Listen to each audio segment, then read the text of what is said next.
네, 하나님 말씀은 누가복음 19장 11절부터 27절까지 말씀입니다.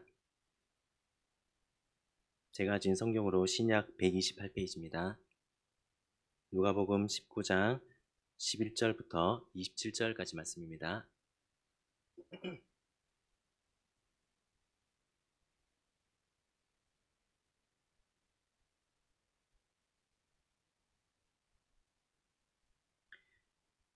네, 우리 11절부터 27절까지 11절부터 서로 교독하겠습니다. 그들이 이 말씀을 듣고 있을 때 비유를 더하여 말씀하시니 이는 자기가 예루살렘에 가까이 오셨고 그들은 하나님의 나라가 당장에 나타날 줄로 생각함이더라.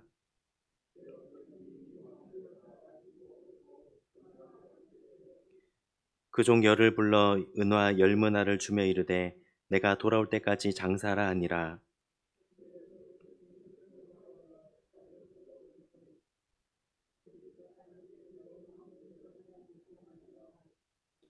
귀인이 왕위를 받아가지고 돌아와서 은화를 준 종들이 각각 어떻게 장사하였는지를 알고자 하여 그들을 부르니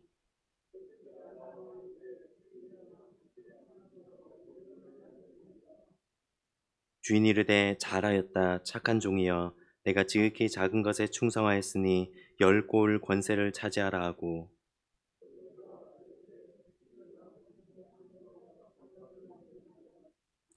주인이 그에게도 이르되 너도 5골을 차지하라 하고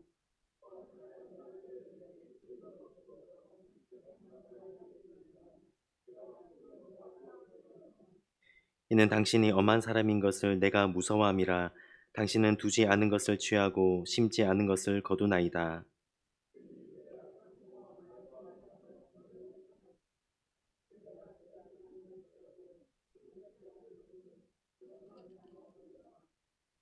그러면 어찌하여 내 돈을 은행에 맡기지 아니하였느냐? 그리하였으면 내가 와서 그 이자와 함께 그 돈을 찾았으리라 하고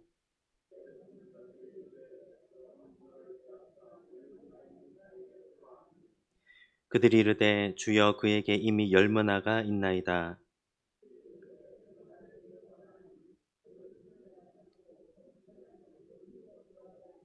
함께 읽겠습니다. 그리고 내가 왕됨을 원하지 아니하던 더 저 원수들을 이리로 끌어다가 내 앞에서 죽이라 하였느니라. 아멘. 이 시간 내가 돌아올 때까지 장사하라 라는 제목으로 하나님 말씀 함께 살펴보겠습니다. 네, 우리가 방금 열문화 비유를 함께 읽어봤는데 달란트 비유와 비슷하죠. 네, 여기 이 열문화 비유는 누가복음에만 나오는 자료가 되겠습니다. 근데 이 열문화 비유를 말씀하기 전에 예수님께서 뽕나무에 올라간 삭개오 이야기가 등장하고 있습니다. 우리가 너무나도 잘 알고 있는 이야기죠. 이 예수님을 만난 삭개오가 8절에서 우리 성경책을 보시면 8절에서 구체적으로 회개를 합니다. 네. 삭개오가 자신의 소윤의 절반을 가난한 자들에게 주겠고 속여서 빼앗은 일이 있으면 네 갑절이나 갚겠습니다. 아마 삭개오 자신이 대부분의 재산이 세금을 부풀려서 갈취한 것이었을 텐데 이렇게 하면 삭개오는 아마도 대부분의 재산을 다 잃었을 것입니다. 그러면서 하시는 말씀이 9절 10절의 말씀인데요. 이 구원의 이 집이 드디어 이르렀다. 이 삭개오도 아브라함의 자손이다. 구원받은 백성이다 하면서 10절에 인자가 온 것은 잃어버린 자를 찾아 구원하려 함이니라. 그래서 이렇게 예수님은 잃어버린 자를 찾아서 구원하기 위해 전도 선교하기 위해서 오셨습니다. 이 삭개오 이야기를 바탕으로 해서 예수님께서 이어서 이 열문화 비유를 말씀하십니다. 그래서 우리가 방금 읽은 11절부터 27절까지 열문화 비유가 나오는데요. 11절에 그들이 이 말씀, 선교 전도한다는 말씀을 하고 있을 때 비유로 더 말씀하시죠. 12절에 어떤 귀인이 왕위를 받아가지고 먼 나라로 가려고 할 때 먼 나라로 갔기 때문에 지금 당장 재림하는 것은 아니죠. 13절에 그때 보면 내가 10문화를 이제 한 문화씩 주면서 내가 돌아올 때까지 장사하라 이렇게 주인이 숙제를 주고 이렇게 떠나게 됩니다. 이렇게 명령하시죠. 그래서 10절에 장사하라 라는 것은 마치 우리가 내 사업, 내 장사면 아주 최선을 다해서 열심히 하지 않습니까? 직장 생활에서는 뭐 잘해도 그만 못해도 그만 월급은 똑같기 때문에 그냥 건성건성 열심히 할 수 있지만 건성건성 할 수도 있죠. 그런데 자기 사업, 자기 장사를 하면 열심히 하는 만큼 그만큼 보상이 주어지기 때문에 아주 열심히 하게 되죠. 그래서 예수님도 전도 선교할 때 내가 돌아올 때까지 장사하는 것처럼 최선을 다해서 하라 이렇게 명령하고 계십니다. 그리고 나서 귀인이 왕위를 가지고 돌아온대요. 15절에는 이제 귀인이 왕위를 가지고 돌아옵니다. 귀인이 왕위를 받아가지고 돌아와서 은화를 준 그 종들에게 각각 어떻게 장사했는지를 알려고 이제 정산을 하려고 그들을 부르십니다. 그래서 얼마나 열심히 했는지 하나님 앞에서 정산할 때가 있다는 것입니다. 그런데 우리는 보통 정산할 때 하나님 앞에 심판대 섰을 때 하나님은 사랑의 하나님이니까 계산은 할 때는 조금 애누리가 있겠지, 좀 봐주시겠지 라고 우리는 생각을 하는데요. 하나님께서는 미리 말씀드리면 계산할 때는 아주 정확하게 애누리 없이 하십니다. 그런 하나님의 성품을 어디서 우리가 확인해 볼 수 있냐면 민수기 3장을 보면 이제 민수기 3장은 이스라엘 백성들이 가나안 들어가기 전에 광야에서 이제 훈련을 받으면서 어떤 일이 있었는지를 기록한 것이 민수기인데 이제 출애굽한 다음에 광야 생활을 하지 않습니까? 그때 이제 출애굽했을 때의 마지막 재앙, 장자의 죽음이죠. 그래서 그때 내가 그 장자들을 살려주었으니까 원래는 죽어야 되는데 내가 그때 이스라엘 백성들이 장자를 살려주었으니까 그 장자들은 원래 내 것이다. 왜냐하면 내가 살려줬으니까.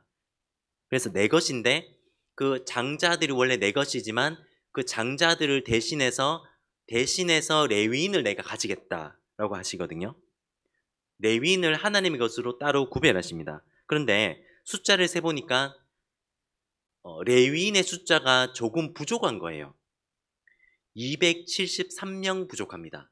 레위인의 숫자가 장자보다 273명 모자르기 때문에 한 명당 5세겔씩 쳐서 1365세겔을 부족한 만큼 채우도록 하십니다. 그래서 하나님은 계산하실 때는 아주 정확하게 하십니다. 그래서 우리가 하나님 말씀을 그래서 우리가 나중에 심판대에 섰을 때 하나님 좀 봐주시겠지 라고 생각을 하지만 인간의 생각일 뿐이고 하나님께서는 심판대에서 계산하실 때 정확하게 계산하신다라는 생각을 가지고 우리가 하나님 말씀을 철저하게 잘 지켜야 되는 것이죠.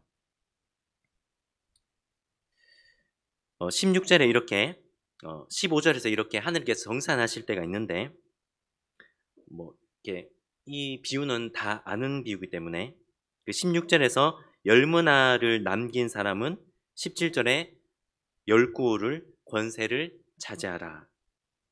그리고 18절에 둘째가 나오는데 5문화를 남긴 사람은 5고를 차지하라. 이렇게 말씀을 하고 계십니다. 그래서 이 비유의 교훈은 무엇입니까?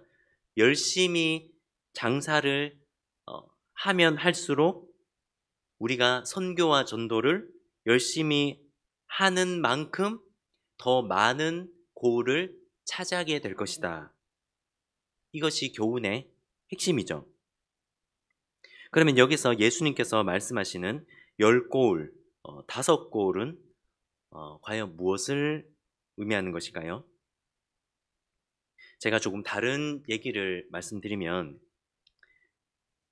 우리 창세기 1장 1절에 태초에 하나님께서 천지를 창조하셨다. 우리가 다 암송하고 있는 말씀입니다. 이 창조의 원리 중에 여러 가지 원리가 있습니다.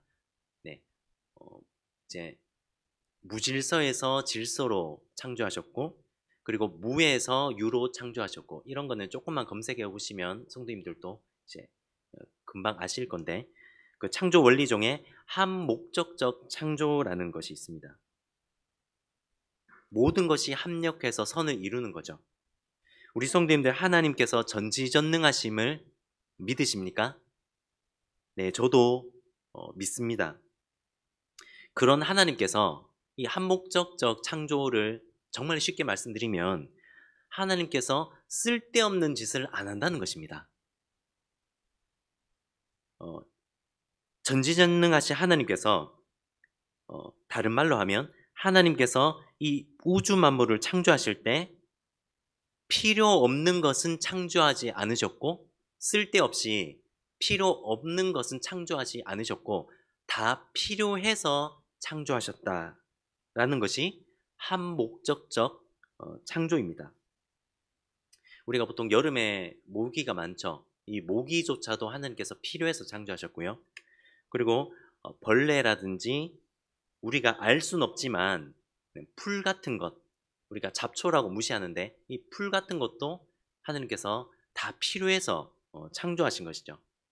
우리가 보통 이렇게 컴퓨터가 있죠. 컴퓨터나 컴퓨터가 없는 분들은 TV가 있잖아요. 그 TV 안에 그 커버를 뜯으면 안에 전자 부품, 칩, 무슨 우리가 알 수는 없지만 그 칩이나 전자 제품, 뭐 컴퓨터 같은 경우는 뭐 CPU, 메모리, 뭐 하드, 그리고 우리가 알지 못하는 칩들이 여러 가지가 있습니다.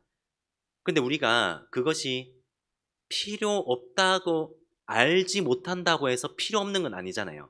우리가 이거 메모리는 알지만 우리가 필요 없는 그런 부품들을 필요 없다고 해서 빼내버리면 컴퓨터가 돌아갈까요? 안 돌아가겠죠. TV를 뜯어서 내가 모르는 부품이니까 뜯어내면 TV가 정상적으로 작동을 할까요? 작동을 안 하겠죠.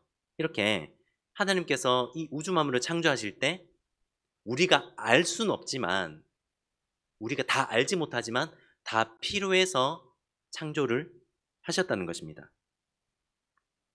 이것이 바로 한목적적 창조인데요. 네, 창세기 1장에 보면 태초에 영원이라는 시간에서 영원에서 영원으로 이어진 시간이죠. 하나님께서 천지를 창조하셨다. 여기서 천지는 샤마임, 큰 하늘이라는 뜻이고요. 지는 에레츠, 지구라는 땅, 지구라는 뜻입니다.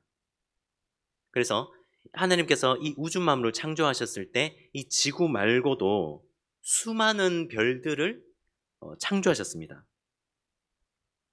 아직까지 그 이유는 알 수 없습니다.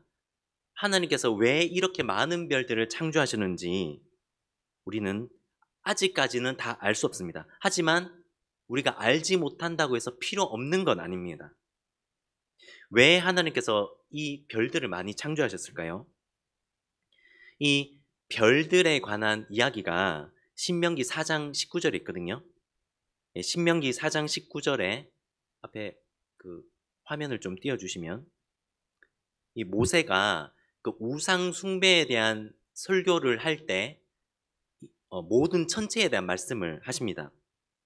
네, 제가 읽어드리면 이제 별 우상 숭배에 대해서 말씀을 하시거든요. 모세가. 제가 읽어드리면, 또 그리하여 내가 하늘을 향하여 눈을 들어 해와 달과 별들, 하늘 위의 모든 천체, 곧 중요한 부분이 나옵니다. 곧 너희의 하나님 여호께서 천하 만민을 위하여 배정하신 것을 보고, 분정하신 것을 보고 미혹하여 그 별들에게 경배하며 섬기지 말라. 지금 현재 모세가 별 숭배 사상을 언급하면서 백성들에게 설교합니다.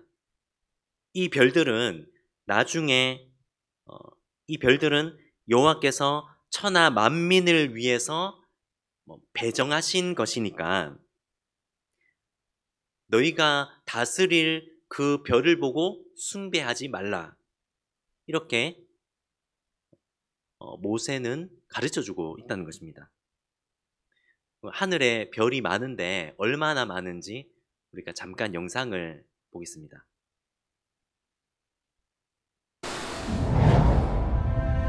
네, 전체 화면. 우리가 살고 있는 지구는 태양계에 속해 있습니다. 1년에 한 바퀴씩 태양 주위를 돌고 있죠. 태양계는 태양이라는 별을 중심으로 돌고 있는 천체들의 모임입니다. 암석으로 만들어진 수성, 금성, 지구, 화성은 내행성계. 거대한 행성인 목성부터 토성, 천왕성, 해왕성은 외행성계로 구분하기도 합니다.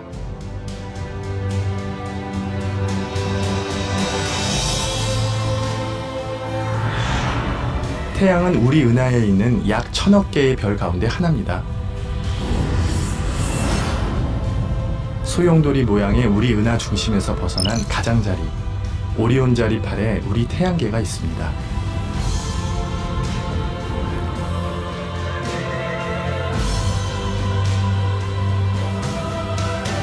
밤하늘을 가로지르는 별무리, 은하수입니다. 은하수는 남반구에서 더 잘 보이는데요. 남반구가 우리 은하 중심을 향하고 있기 때문입니다. 남반구에서 별자리를 찾으려면 남십자성을 기준으로 삼아야 합니다.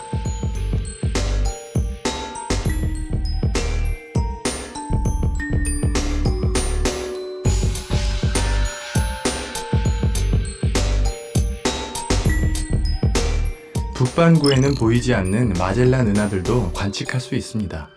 마젤란이란 이름은 최초로 지구를 일주했던 탐험가 마젤란이 처음 발견했다고 해서 붙여진 건데요. 남반구에서는 맨눈으로도 볼 수 있습니다.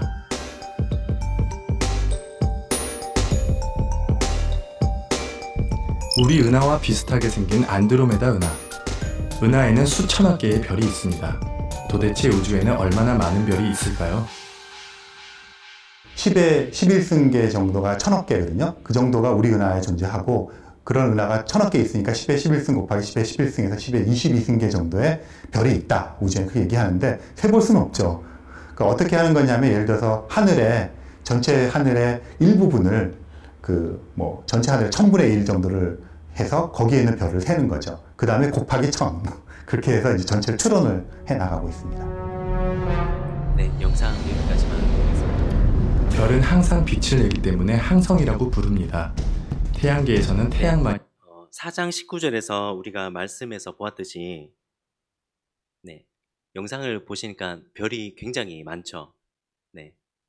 우리 은하가 1000억 개의 별이 있는데 이런 우리 은하가 1000억 개나 더 있답니다. 그런데 이 수많은 별들을 모세는 천하 만민을 위해서 하늘께서 배정할 것이다.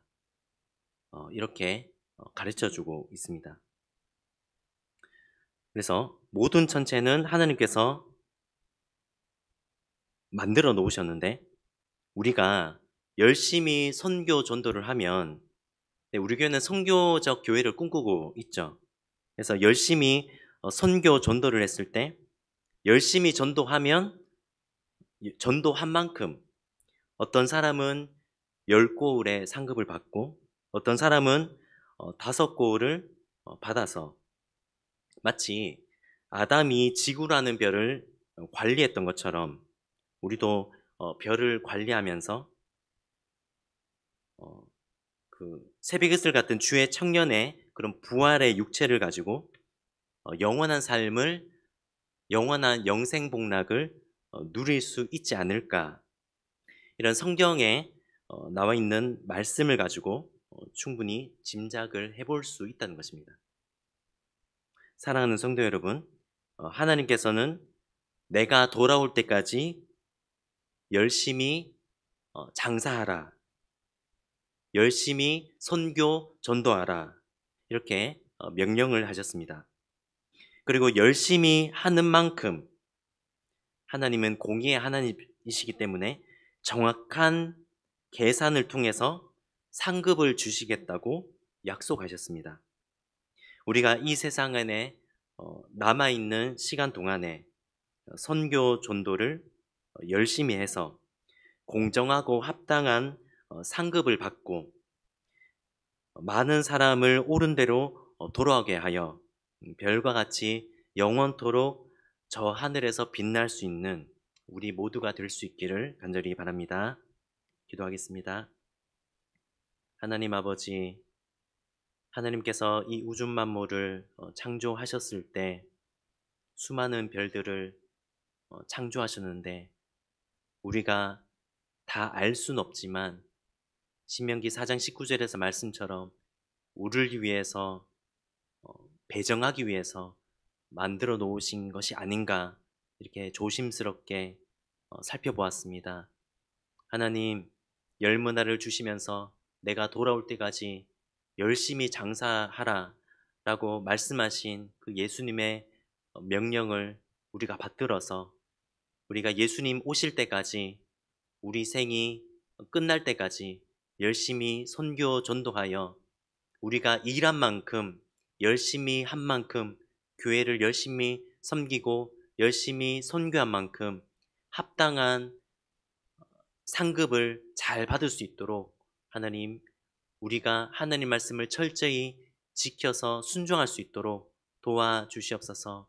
하나님, 우리에게 힘을 주시고 지혜를 주셔서 어떻게 하면 잃어버린 영혼을 건질 수 있을지 우리들에게 지혜와 능력과 힘을 허락하여 주셔서 우리 힘으로 할 수 없사오니 하나님께서 주시는 힘으로 잘 감당할 수 있도록 하나님 도와주시옵소서. 그래서 많은 사람들을 주님께로 돌아오게 해서 저 하늘의 별과 같이 빛날 수 있는 존재들이 다 될 수 있도록 하나님 인도하여 주시옵소서. 감사드리며 예수님의 이름으로 기도합나이다. 아멘. 다 함께 찬송가 332장 함께 찬송하시겠습니다.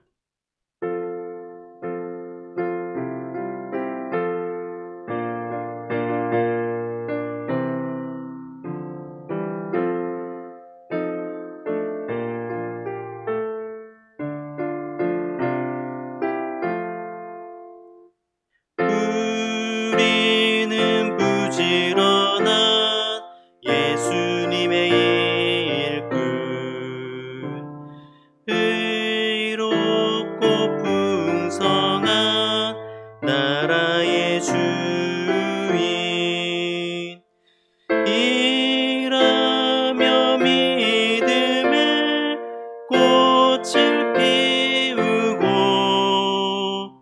땀 흘려 사랑의 열매를 맺자.